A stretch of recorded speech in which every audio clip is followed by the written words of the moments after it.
officially known as the Republic of Singapore, is a small island nation and city-state located in Southeast Asia. It is known as a trading port called Temasek in ancient times. The modern era of Singapore started in 1819 when Sir Stamford Raffles established it as a key trading post under the British Empire. Later, in 1867, it became a British colony as a part of the Straits Settlements. Singapore gained self-governance in 1959, and in 1963, it joined with Malaya, North Borneo and Sarawak to form Malaysia. However, due to political and ideological differences, Singapore separated and became an independent country in 1965. Today, Singapore is a highly developed nation with one of the highest GDP per capita in the world, adjusted for purchasing power. It is also considered a global hub for finance, aviation and maritime trade, and is often ranked as one of the most expensive cities for expats. Singapore has 4 official languages: English, Malay, Mandarin and Tamil. Among them, English is the main language used in the government, education and public services. Now, let's look at some of the main economic issues facing Singapore today. First, we have economic growth slowdown and global dependence. Singapore economic growth is expected to slow down to about 2%, which is lower than the 4.4% growth we saw in 2024. This slowdown is mainly caused by ongoing global trade dispute, especially between the US and China, and weaker global demand for goods like electronics and medicines.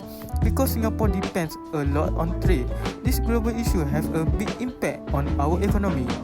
Next, we face inflation and cost pressure.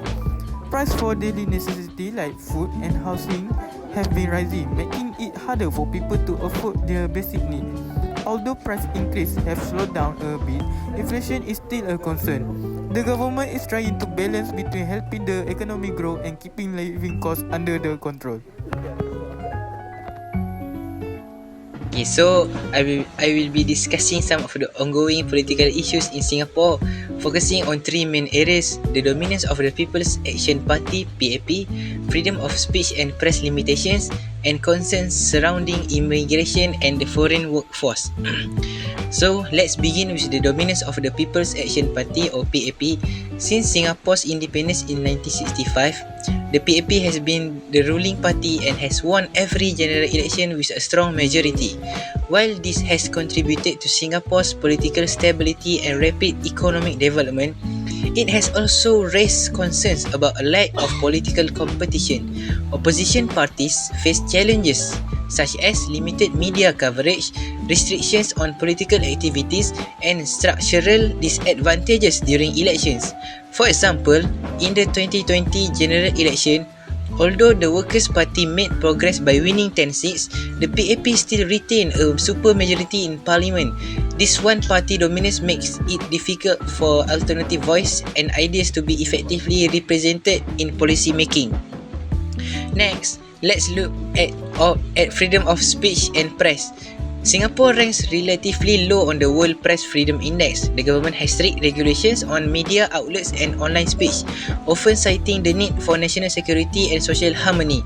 Mainstream media is largely government-linked, and laws like the Protection from Online Falsehood and Manipulation Act give authorities the power to demand corrections of or removals of content deemed false or misleading.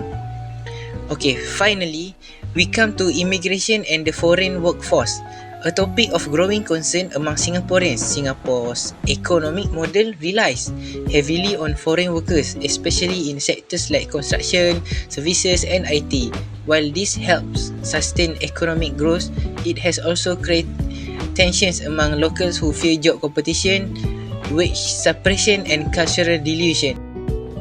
Singapore has done an excellent job in countering terrorism by combining strong law, smart intelligence and public education. One key tool is the Internet Security Act or ISA, which allow authorities to detain individuals who may pose a threat even before an attack happens. A major example was in the early 2000s when the government failed a terrorist plot by Jemaah Islamiyah. This shows how early action can save life.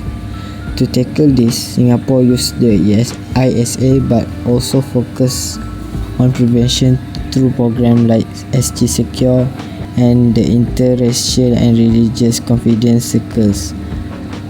This helps people stay alert and promote social unity. Moving forward, we rely on education, technology and global cooperation to stay safe. By teaching critical thinking, improving threat detection and supporting rehabilitation, we build a stronger, more secure Singapore.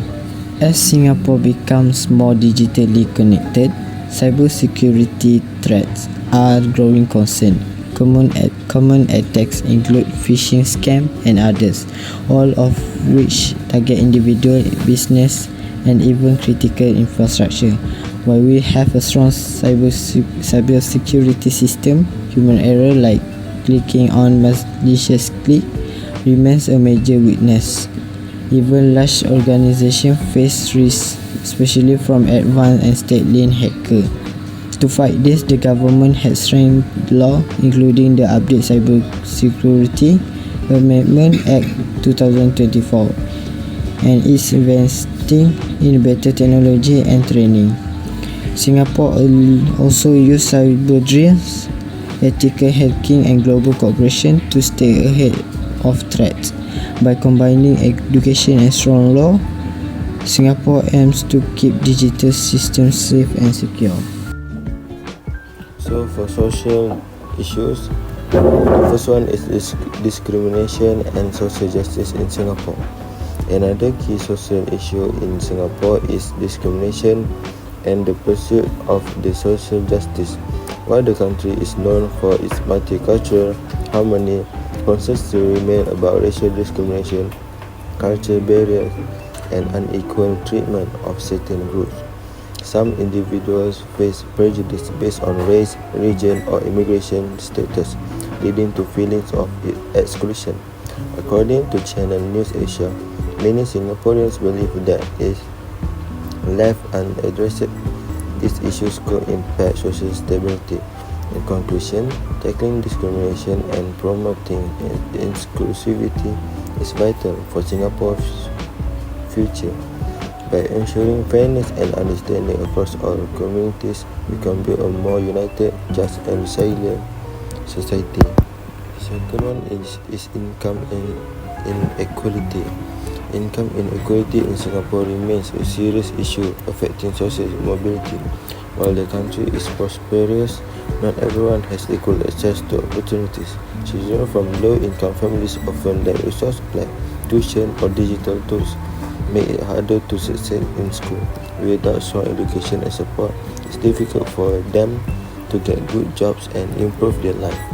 This creates a cycle where poverty continues across generations and success will become tied to backgrounds rather than effort. To improve social mobility, Singapore must provide more support for a low-income family. This includes affordable education, free digital access, and strong mentorship. Building more inclusive housing and offering job training can also help families move up. With help from the government, schools and communities, we can give every Singaporean a fair chance to succeed, no matter their starting point.